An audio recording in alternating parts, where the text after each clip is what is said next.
Ndaga n'abantu batari benshi cyane ariko nkunda kuba nafasha umuntu nyine ntabwo saba ko wenda buri ntego cyo ufite ngamba ki ko nta muzaza nyine agushyiraho mass discipline ati intego kuko byose birashoboka ko back in the videos what I've been doing bullshit Nakazi Nkakandi rero ntabwo byemwe byo bikuraho ko umuntu atekereza relationship nta mukunzi nagize nyine kumubikore nyine nibuze ko bigufasha umukore avuga ati ntabwo nshaka kuba nkawe ariko ari ikintu ushaka kwiga indirimbo yawe ibihe byose ndashaje ya andi. My name is Fred. This is the table, and we're on the table talent as usual. So we go anywhere, we move, we make things happen. We do impact. We meet with different talents. Today with the guy, the one that you're gonna love. Hello. Hi. How are you? Good. Business. Ewana meze neza cyane. Yego nitwa Fred. Njye banyita Ethienne. Ethienne amakuru. Fresh. Meze neza. Ewana nibye. Alright. Ethienne twishimiye kugera hano.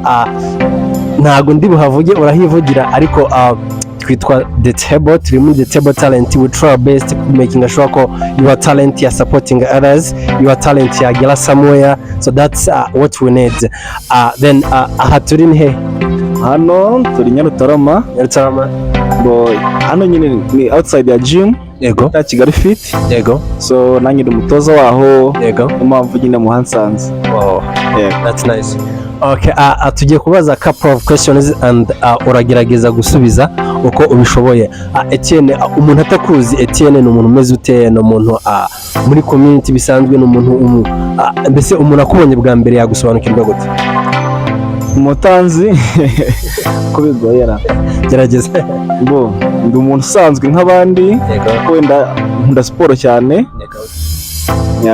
Numva ngiye cyane umutanzi yamenya ko nkunda siporo cyane, nkundaga n'abantu batari benshi cyane ariko nkunda abantu muri rusange. Alright, that's nice.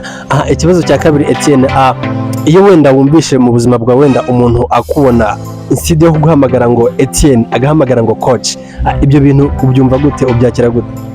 Ntekereza ko ari byiza nyine kuko urumva baramenye nyine ikintu nkora kandi ni ibintu nkunda kuba nafasha umuntu nyine ya nawe agire ku ntego zageraho z'ubuzima z'imigaragarire. So ntekereza ko nanjye ari ikintu nishimira cyane. Okay. Hari umuntu ubutekereza akavuga ati kuba coach cyangwa se wenda kuba wenda waba umutoza runaka muri gym, hari abantu benshi cyane bari fit, abantu benshi cyane bashobora no kuba bagaragarira umuntu akavuga ati uyu muntu yakoze siporo mu bigaragara, ariko kumva icyo kintu ngo kibe ngo abe coach cyangwa se wenda agere ku rwego kuba coach, ni ukuvuga ngo ni nk'ikihe kintu ushobora kugira umuntu akavuga okay ubu ngubu noneho uyu muntu nawe waba coach, byagenda gute? Ni nk'izihe step umuntu ashobora kunyuramo akavuga ati kuba coach wanyura ahangaha na bo ni ikibazo cyiza. Gusa nyine icyo navuga kuba coach ntabwo bisaba ko wenda buri umuntu uzi siporo ku rwego rw'isi.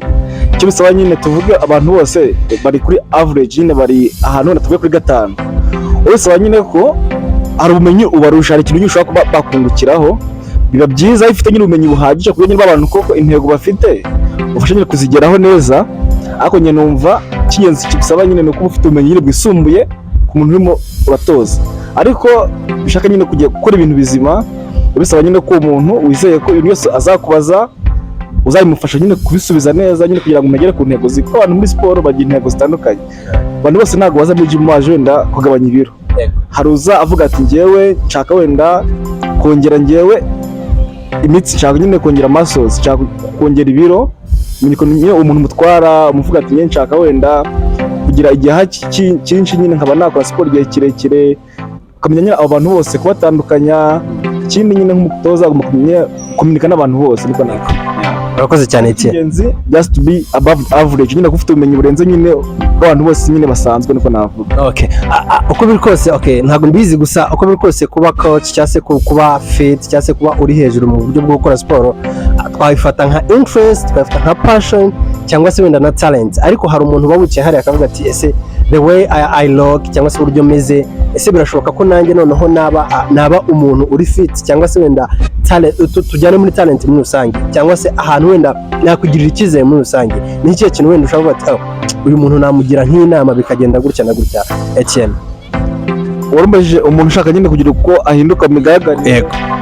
Byose biterwa n'umuntu nyine it's all about you nyine wowe ufite nyine intego ki ufite ngamba ki ko nta muzaza nyine agushyiraho muscles turazifite nta muzaza kubaga nyine kubona ngabanya ibiro wowe nacyo navuga ni discipline nyine wowe ukiyemeza ndashyiraho intego kora gatatu mu cyumweru kujya muri siporo by'urya nyine akamenya nyine se intego zanjye njya biri guhura ubona bitarimo birahura nta bumenyi ufite egera nyine abantu babizi nyine hari aba nutritionist hari aba coach nkatwe ukatwegera ukabaza ati se nshaka kongera ibiro nshagabanya ibiro nkeneye kurya iki ariko ubona bakubimenya ibyo urya then ukazana muri siporo kuko ni ibintu ugomba kujyana nyine ariko icyo navuga ni wowe ubwawe nyine kuba discipline ukiha intego ko byose birashoboka ko twabonye ingero nyinshi z'abantu benshi bari bananutse barabyibushye bari bafite ibiro byinshi batuganuka ariko byose ntabwo ari umukoci uzaza akabigushyireho ni wowe ufata intego kubundi niba mandi hano muri siporo ntabwo ngenze kureba abantu mu ngo z'iwabo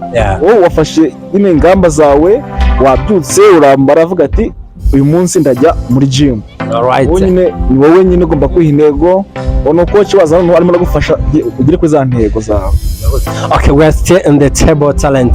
Turi kumwe na Ethienne, keep following us. Ethienne, ni iki kintu wigeze gukora ukumva kiri funny kuri wowe mu buryo bwa siporo cyangwa se bwa gym ukavuga ati aka kantu nkoze karasekeje pe nanjye ubwanjye nyine kankoze ku mutima numva buri wese nyine akubonye ushobora kuba warabikoze uri wenyine cyangwa se uri kumwe n'abandi ariko ukumva kari funny. Ni iki kintu wakoze nimba ubyibuka? Ni byinshi. Cya mbere ndi kwiga siporo bwa mbere nyine muri gym abantu bazi siporo babizi uri kwiga snatches gukora nyine ibintu ariko nyuma y'ibyo n'izo video nyine urimo urabyiga urabona ibintu embarrassing ariko after nyine ariko ni part of the journey nyine ugomba gutangira failinga ariko when I look back in the videos what I've been doing bullshit.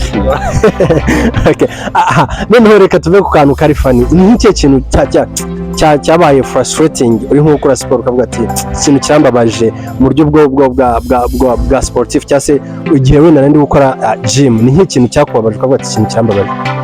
Ikintu cyambabaje njye siporo ndayishimira muri rusange nabona kugira ngo ikintu cyambabaje ni iki naba nakibona. Hari igihe bareba bakavuga ati abantu b'aba sportif umuntu w'umucoach aba ari busy ati ntago wenda ajya mu buzima busanzwe either relationship. Ethienne ajya atekereza ku bintu bijyanye na relationship cyangwa se kuba afite girlfriend.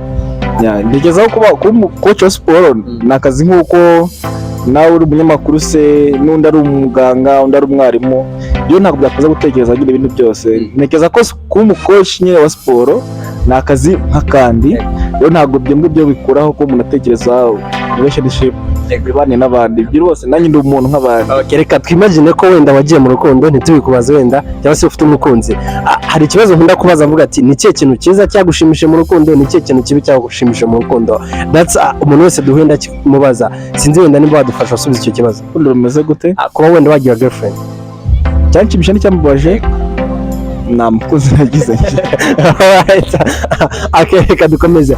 Ethienne, reka dufate wenda ijambo rimwe mu magambo abiri rimwe riraba rigira inama umuntu wakoze siporo cyangwa se wenda usanzwe ari sinzi ukuntu babyita wenda terms ariko ijambo rimwe riba bimugira inama irindi noneho rigira inama umuntu wifuza gukora siporo.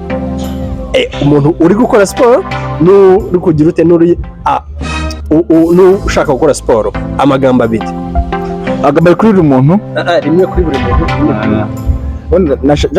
Nakoresha n'icyongereza ku muntu ukora siporo stay consistent nyine ibyo urimo akora nyine ukaguma nyine ukabikora niba ariyemeje nyine kuzajya ufata wenda enough protein ya buri munsi stick to that nyine gumubikore nyine niba uzi ko bigufasha umubikore niba uvuga ati nzankora siporo 5 ku cyumweru stay consistent with that just keep doing that mutarabikora nyine utajya siporo ntabwo bisaba kujya muri gym ukora no mu rugo cyo bisaba nyine kuba ufite ubumenyi kandi kukigiye ntabwo bisaba nyine ubumenyi buri ahantu hose ushobora kujya gukoresha YouTube niba nta mafaranga ya gym ushobora gukoresha mu rugo icyo navuga nyine start today nyine tangira uyu munsi njye nicyo cyajya namubwira start today. Alright, hanyuma turi kugana ku musozo. Uko biri kose ikintu cyose umuntu akora afite role model afite umuntu areberaho either mu Rwanda hanze cyangwa hehe. Hari nk'abantu batatu b'intangarugero mu buryo bwo gukora siporo uvuga ati uyu nguyu iyo murebye hari ikintu mwungukiraho hari icyo wenda amenya cyangwa iki. Hari abantu models ufite? mbona ntabwo ngiye nyabara models ariko nyuma mfite umuntu yakoze ibintu ndabishima ariko ikibazo ntabwo ngira umwe hari umuntu wenda mbona uburyo akoramo gymnastics nkabikunda undi nkabona akora calisthenics umva ni bye undi nkabona ukuntu wenda uburyo apostinga ni byiza ntabwo navuga ati ngira abara models ariko nyine I can learn from anyone accordingly bitewe nyine nkabona nkareba nk'ukuntu waje ku gihe uvuga ati just one be function like this person ariko nta muntu ufite mbavuga ati niwe muntu kuko ntabwo nshobora kuba nkawe ariko hari ikintu ushobora kwigiraho nicyo navuga ikibazo nyine abantu byo kuba role model abantu nyine babyitiranya ntabwo nyine ushobora kuba umuntu runaka ariko ntushobora kumwigiraho abo ndabafite gusa ni benshi icyo kibazo amazina atatu y'abantu wenda ku buryo umuntu yagenda akavuga ati reka ndebe noneho wa muntu ibyo akora of course okay uko biri kose umuntu uri kureba araza kureba ibyo ukora I know ko you have platforms ufite aho ukorera ariko nabo bantu wenda umuntu yajya kubareba nk'abantu amazina atatu wenda mu buryo bwo gukora siporo Max True if you know is from Belarus nyine muri Ukraine undi wa kabiri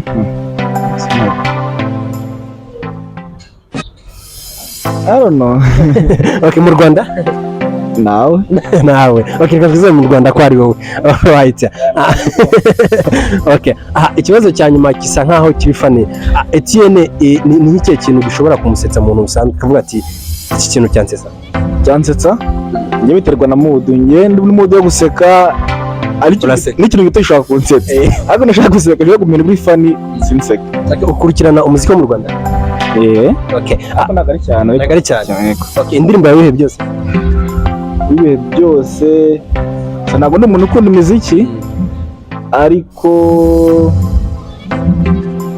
ko bikomeye cyane ra gerageza ndi mu bihe byose ndashaje yandi umuntu okay muvi ariko nazura zikurikirana muvi ubuzima cyane cyane muvi ibihe byose navuga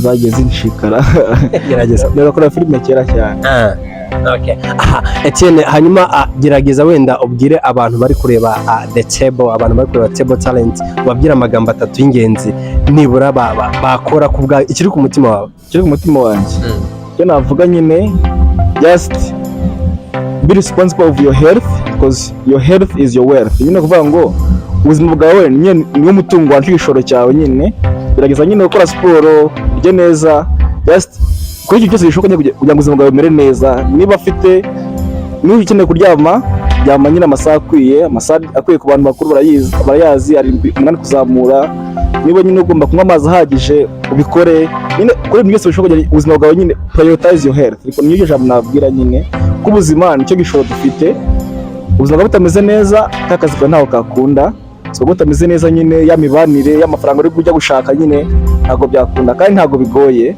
kuko ni wari isaha ya siporo wese ko sita mukora amasaha 24 ku munsi isaha ya siporo kuryama amasaha nyine ukagerageza nyine kureba kunywa amazi nta muntu wavuga ngo amazi arahenze nyine kureba nyine byose bishoboka kugira ngo ubuzima bwawe bumere neza okay as a coach as nk'umutoza ugiye kwikorera marketing cyangwa se advertisement mu masegonda 30 follow kuri Instagram Ethienne Fitness, TikTok Ethienne Fitness. Izo zo nkumba nk'abantu ndakoresha cyane Instagram na TikTok. Wakoze cyane Ethienne.